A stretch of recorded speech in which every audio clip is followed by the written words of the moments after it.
Yeah. So and sort of touching on that, Hannah, as well, because, you know, women are sort of looking to help themselves more these days, I think, which I do think is fantastic. Mm.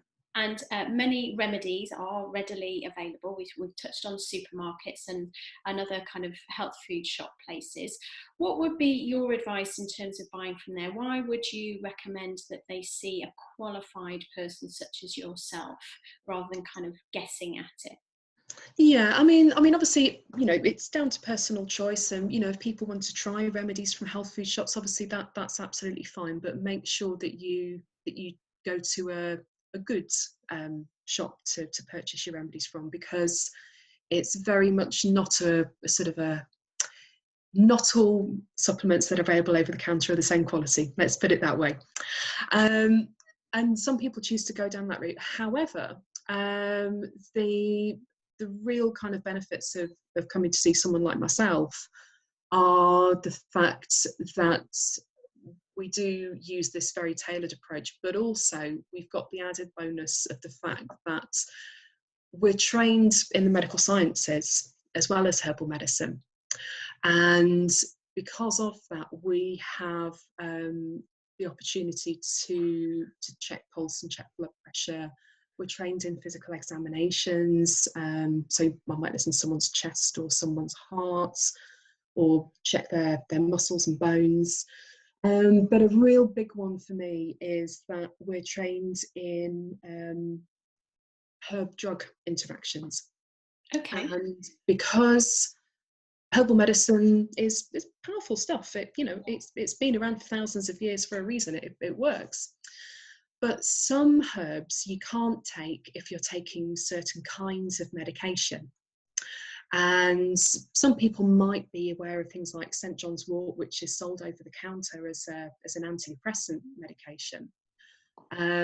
But St. John's wort interacts with a lot of prescribed medication that people get from their GPs, and can cause that medication not to work so well. And in addition to herb-drug interactions, there's also herb-condition interactions.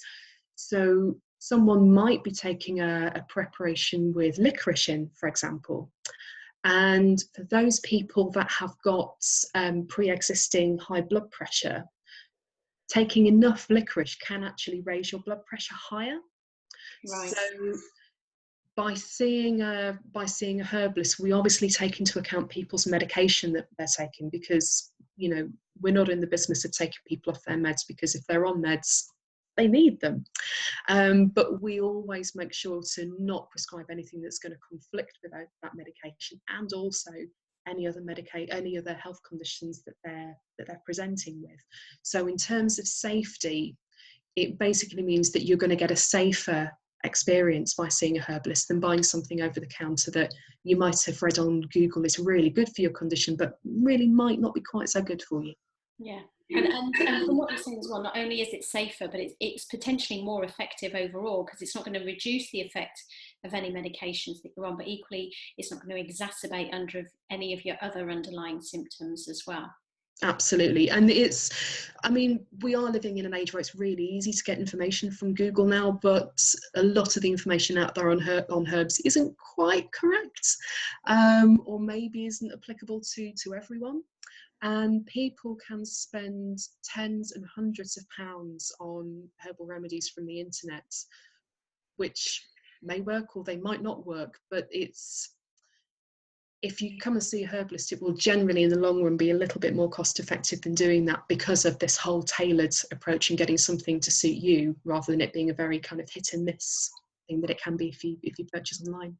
Yeah, so people might see sort of the upfront cost, because obviously, as you mentioned, it takes about an hour and a half on your first meeting to go through everything. And I've seen your pre-screening form. It's as long as mine. We both kind of start Yeah. with a book, but it's to get that thorough history of someone, isn't it? And understand Absolutely. not just what they want to deal with, but the areas of their lives that are impacting on that, and also the effect that it's having on their lives and their ability to live and enjoy them too. Yeah. And that, so it's worth investing that time and money in yourself, I think, to explore things and pull things together, because we don't always realise how things are interlinked. Absolutely. And it's quite hard to be truly objective when you're looking at your own health. So I know myself that, you know, if I ever fall poorly with something that's not acute, so I mean, I'm happy, you know, if I get a bit of a cold or a bit of a cough, I'm happy treating myself for that. But in incidences where I've had something maybe a bit more complicated going on, I've always gone to see a herbalist myself, because you can't get that objectivity that you would like to think that you have, because looking at what you think is the right thing to do, maybe you're not necessarily doing the right things for yourself.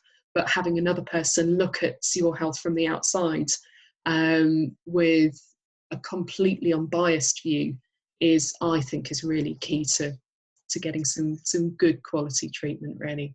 Yeah, I'd agree that it kind of just, you need that detached and an objective view of everything that's going on for you. And